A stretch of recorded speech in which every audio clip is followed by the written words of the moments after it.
नमस्कार, सत्य हिंदी में आपका स्वागत है। मैं हूं मुकेश कुमार। दोस्तों, खबर आ रही है और वो काफ़ी पुष्ट स्रोतों से खबर आ रही है कि केंद्र सरकार ने जो नया ब्रॉडकास्टिंग बिल है उसका जो नया मसौदा जारी किया था वो वापस मंगाया है। यानी फ़िलहाल वो बिल को विड्रॉ कर रही है या बिल को आगे नहीं बढ़ाना चाहती है, या हो सकता है कि नए सिरे से कंसल्टेशन शुरू करके और फिर उसमें कुछ रद्दो बदल करके वो लाने की कोशिश करेगी। लेकिन ये खबर उत्साह बढ़ाने वाली है, ये हौसला बढ़ाने वाली है, क्योंकि इस बिल को ये माना जा रहा था कि ये ऑनलाइन मीडिया को नियंत्रित करना नहीं करेगी, बल्कि उसका गला घोंटने वाला होगा। ये एक पूरी सेंसरशिप लागू कर देगा ऑनलाइन मीडिया पर, कंटेंट बनाने वालों पर तमाम तरह की पाबंदियां आयद करेगा, जिससे उनके लिए काम करना न केवल मुश्किल हो जाएगा बल्कि ख़तरनाक भी हो जाएगा। क्योंकि तब जो सरकार है किसी भी आधार पर आपकी पकड़ धकड़ कर सकती है, आपके ऊपर तमाम तरह के जुर्माने ठोक सकती है। तो ये एक बड़ा ख़तरनाक बिल आ रहा था और इसका विरोध लगातार हो रहा था। पिछले साल 2023 में इसका एक मसौदा जारी किया गया था और उस पर जो ढेर सारे मीडिया के संगठन हैं, जिनमें प्रेस क्लब ऑफ इंडिया है, इंडियन जर्नलिस्ट यूनियन है, दिल्ली यूनियन ऑफ जर्नलिस्ट है, DigiPub news foundation, internet freedom foundation, working news cameraman association, Indian women press corps, Cogito media foundation और मुंबई, कोलकाता, तिरुवनंतपुरम, चंडीगढ़ के प्रेस क्लब ने इस पर विरोध किया था और 28 मई को इस संबंध में बैठक बुलाकर विरोध भी किया था। तो पूरा इंडस्ट्री, खासतौर से पत्रकार बिरादरी, इसका ज़बरदस्त विरोध कर रही थी। और लेकिन सरकार ने उस समय कुछ नहीं सुनी थी।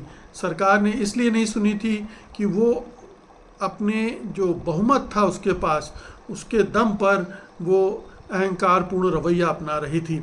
न केवल ये, बल्कि आप देखिए कि अभी महीने डेढ़ महीने पहले एक इसका नया ड्राफ्ट इंडस्ट्री के कुछ लोगों के साथ शेयर किया गया और वो इतना गोपनीय रखा गया कि ताकि लीक ना हो, दूसरों के पास ना जाए।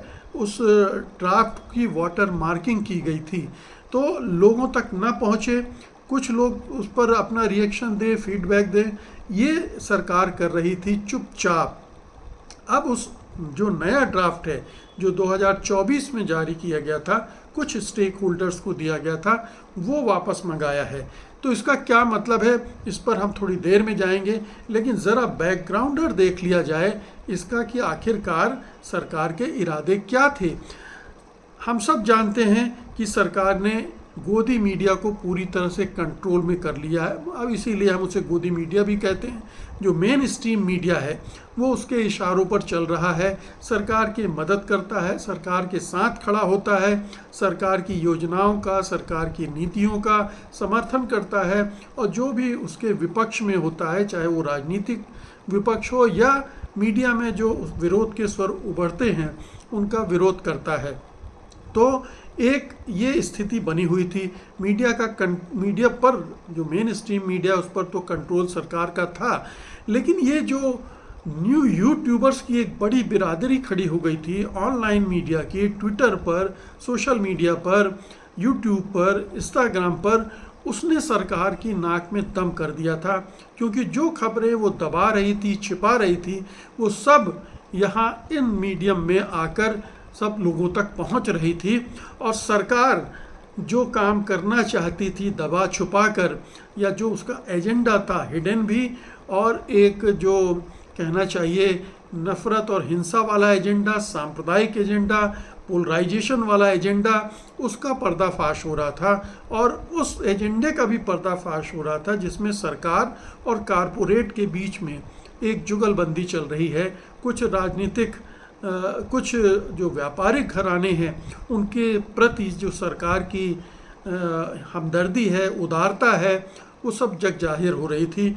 और हिंडनबर्ग की जो पहली रिपोर्ट आई थी उसके बाद से सरकार और भी ज़्यादा चिंता में पड़ गई थी।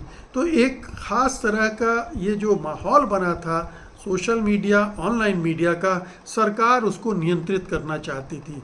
सरकार इन सब हम जैसे जो यूट्यूबर्स हैं, हम जैसे जो ऑनलाइन मीडिया पर काम करने वाले बहुत सारे लोग हैं, उनको कंट्रोल करना चाहती थी, उनकी आवाज़ को दबाना चाहती थी, उनका गला दबा देना चाहती थी ताकि वो हिम्मत न करे सरकार को क्रिटिसाइज़ करने का। तो ये एक एजेंडा साफ दिख रहा था। लेकिन ये एजेंडा, इस एजेंडे का जमकर विरोध हो रहा था। तमाम, जैसा कि मैंने आपको बहुत सारे संगठनों के नाम गिनाए, उनकी तरफ से विरोध हो रहा था। अंतर्राष्ट्रीय स्तर पर ये खबरें जा रही थी। कोर्ट इसके खिलाफ इस आदेश दे रहे थे, निर्देश दे रहे थे।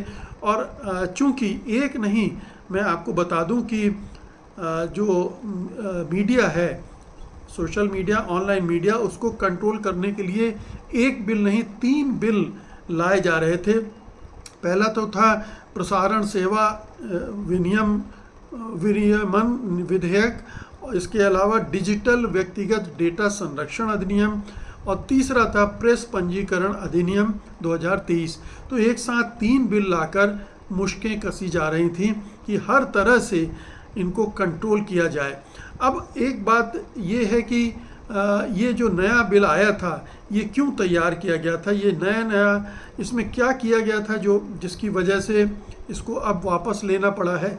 तो जो नया संस्करण सर्कुलेट किया था, जिसको बहुत ही गोपनीय तरीके से रखा गया था, उसमें सभी ऑनलाइन कंटेंट क्रिएटरों को अलग अलग वर्गों में बांट दिया गया था।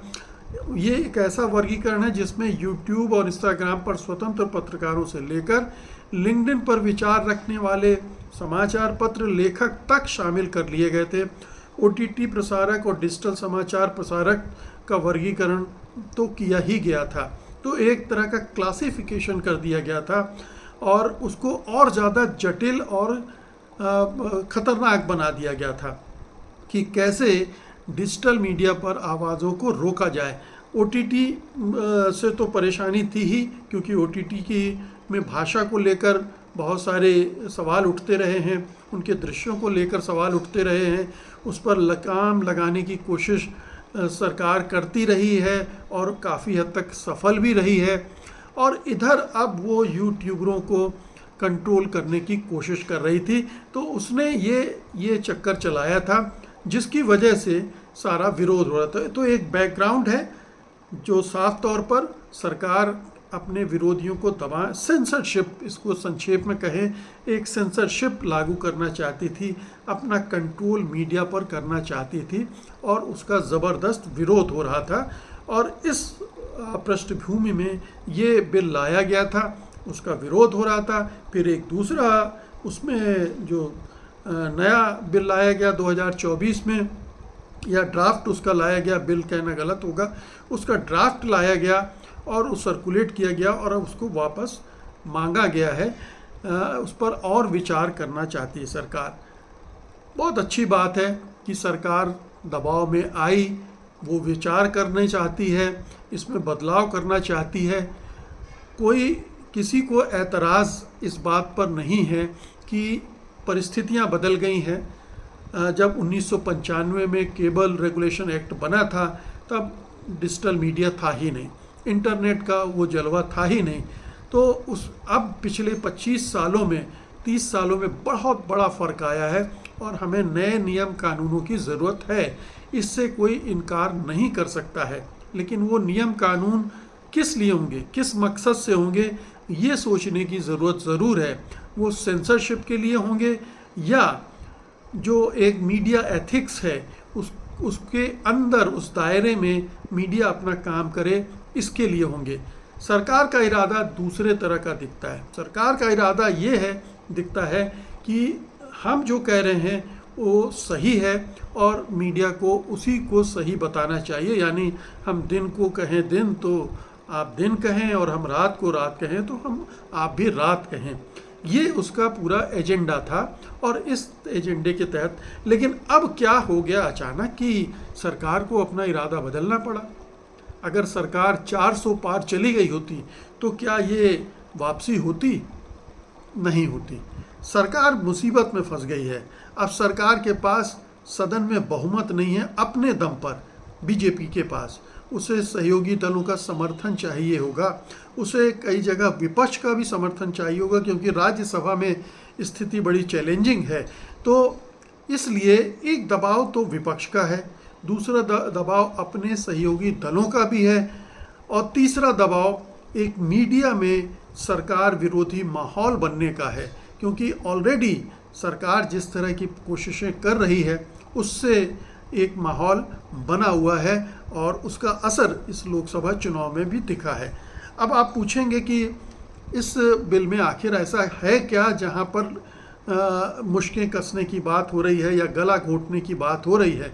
तो सबसे पहली बात तो ये है कि जो दायरा है इसका इतना फैला दिया गया है कि ऑनलाइन मीडिया में कोई भी, मैं ही नहीं, आप भी अगर टिप्पणी करते हैं, आप भी कोई कंटेंट शेयर करते हैं, तो आप भी उसके दायरे में आ जाते हैं कि आप भी एक कंटेंट क्रिएटर हैं।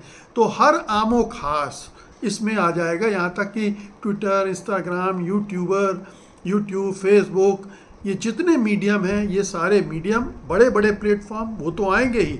और एक छोटा अदना सा आदमी कहीं कोई न्यूज़ देखकर शेयर कर रहा है तो वो भी उस दायरे में आ जाएगा और वो उस पर सरकार अपने ढंग से कार्रवाई कर सकेगी। एक दूसरा, जो लोग मीडिया कंटेंट क्रिएट कर रहे हैं उनको सरकार को बताना पड़ेगा। यानी हम जैसे यूट्यूब चैनल वाले जो हैं उन्हें सरकार को बताना पड़ेगा कि आप क्या कर रहे हैं। इसमें भी कोई दिक्कत नहीं है, रजिस्ट्रेशन हो जाए। आखिरकार न्यूज़पेपर्स और मैगजीन्स का रजिस्ट्रेशन होता है, रजिस्ट्रेशन हो जाए, इसमें भी कोई दिक्कत नहीं है। इसके बाद दिक्कत शुरू होती है जब सरकार ये कह रही कि हर मीडिया संगठन को अपने यहाँ एक या अधिक कमेटी बनानी पड़ेगी और उसमें कई कई लोगों को रखना पड़ेगा जो अलग अलग सामाजिक वर्गों से आते हैं, महिलाएं होंगी, बच्चे होंगे, बूढ़े होंगे, और जो उनका प्रतिनिधित्व कर सके वैसी कोई बॉडी बनानी पड़ेगी। और उस वो बॉडी जो है आपके कंटेंट को देखेगी, मॉनिटर करेगी। अब सोचिए, छोटे छोटे यूट्यूबर्स हैं, वो अपना काम करते हैं, क्या उनके लिए संभव है कि इस तरह की बॉडी बनाएं, इस तरह का खर्च उन पर करें? ये बहुत मुश्किल काम है। तीसरी बात, इसमें जो जुर्माने की राशि वो बड़ी ज़बरदस्त है, यानी 50 लाख, अगर पहली बार आपसे गलती होती है 50 लाख रुपए का जुर्माना है, दूसरी बार गलती करते हैं आप तो 2.5 करोड़ रुपए का जुर्माना है।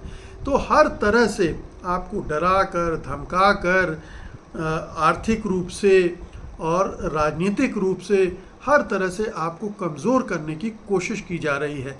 तो ये पूरे डेमोक्रेसी के लिए एक ख़तरनाक बात थी। ये पूरी एक बड़ी सेंसरशिप की साजिश थी। मैं तो कहूँगा अभी भी साजिश है, क्योंकि सरकार का इरादा बदल गया हो, अभी ये संदेश नहीं आया है, ये निष्कर्ष निकालना ठीक नहीं होगा। अभी सरकार ने केवल वो ड्राफ्ट वापस मंगाया है। अब उस ड्राफ्ट को वो रद्दी की टोकरी में डालेगी या और कड़ा बनाएगी या मौका देखेगी, मौका ताड़ कर उसे लागू करेगी, ये हमें पता नहीं है। लेकिन आज की तारीख में इतना ज़रूर है कि ऐसा लग रहा कि दबाव ने काम किया है और सरकार को अपने कदम वापस पीछे खींचने पड़े हैं। ये पूरे ऑनलाइन मीडिया के लिए अच्छी खबर है, तमाम ऑनलाइन मीडिया पर काम करने वाले पत्रकारों के लिए, कंटेंट क्रिएट करने वालों के लिए अच्छी खबर है, और आप जैसे जो न्यूज़ के कार्यक्रम देखते हैं या इतर कार्यक्रम देखते हैं उनके लिए भी अच्छी खबर है, क्योंकि आपको अनसेंसर्ड चीज़ें मिलेंगी। आप ये गोदी मीडिया का दूसरा रूप नहीं हो जाएगा। ये स्वतंत्र मीडिया जो बना है, निकला है ऑनलाइन मीडिया के ज़रिए, वो कायम रह पाएगा। बहुत बहुत शुक्रिया आपका, धन्यवाद।